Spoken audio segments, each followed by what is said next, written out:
Welcome to রসা বাঙালি channel. আমার চ্যানেলে আপনাদের স্বাগত। আজ করব আমি আইলা মাছের ঝাল রেসিপি।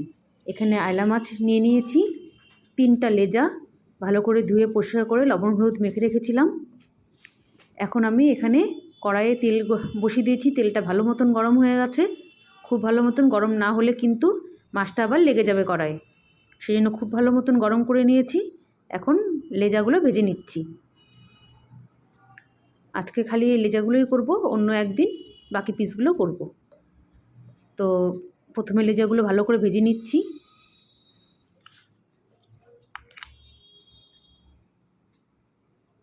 খুব ভালো করে ভাজা হয়ে গেছে, এখন নামিয়ে নেব।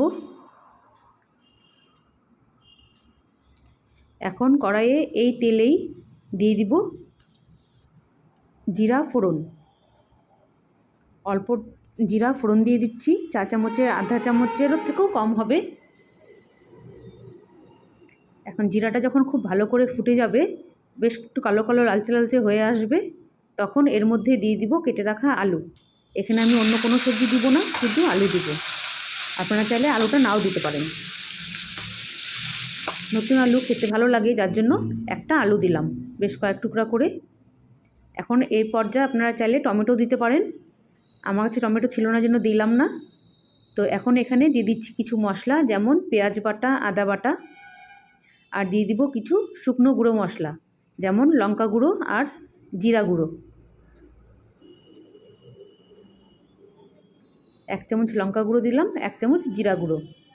এখন খুব ভালো করে নেড়েচেড়ে মিশিয়ে দিয়ে তেলের সঙ্গে দিয়ে দিব হলুদ আর লবণ।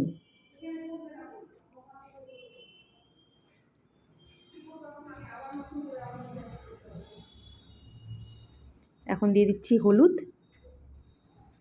আর আন্দাজ করে লবণ। ঝাল লবণটা আপনাদের পছন্দ মতন দেবেন, কম বা বেশি যে যতটা রান্না করবেন সেই অনুযায়ী দিতে হয়। এখন খুব ভালো করে তেলের সঙ্গে মিশিয়ে দিয়ে একদম ঝরঝরে করে কষিয়ে নিচ্ছি। এখন দিয়ে দিব আমি প্লেটটা ধুয়ে অল্প জল। প্লেটটা ধুয়ে একটু জল দিয়ে দিলাম, যে প্লেটে মশলা ছিল। জল দিয়ে আবারও একটু ভালো করে কষিয়ে নিচ্ছি। দেখুন একদম তেল তেল ছেড়ে গেছে, খুব ভালো করে তেল ভেসে উঠেছে। এখন আরও কিছুক্ষণ টাইম একটু নেড়েচেড়ে নিয়ে, প্রায় 2 মিনিটের মতন আর একটু নেড়েচেড়ে নিয়ে দিয়ে দিব আন্দাজ করে জল। এটা কিন্তু খুব বেশি ঝোল রাখবো না, তাতে কিন্তু খেতে ভালো লাগবে না। আমি এখানে ছোটো বাটির 1 বাটির মতন জল নিয়েছি।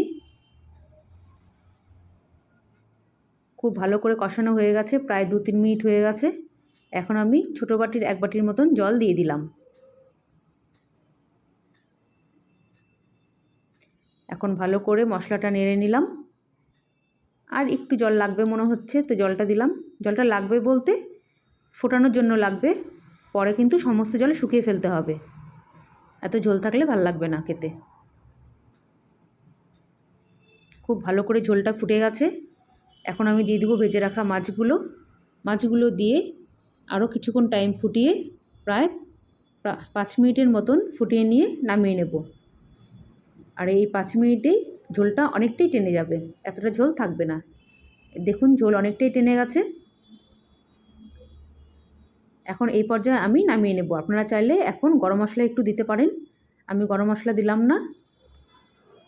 তো হয়ে গেল আমার আইলা মাছের ঝাল রেসিপি। যদি রেসিপিটা ভালো লাগে please like, comment and share করবেন, আর অবশ্যই সাবস্ক্রাইব করবেন। দেখা হবে নতুন অন্য কোনো ভিডিও নিয়ে। দেখুন কত সুন্দর হয়েছে না।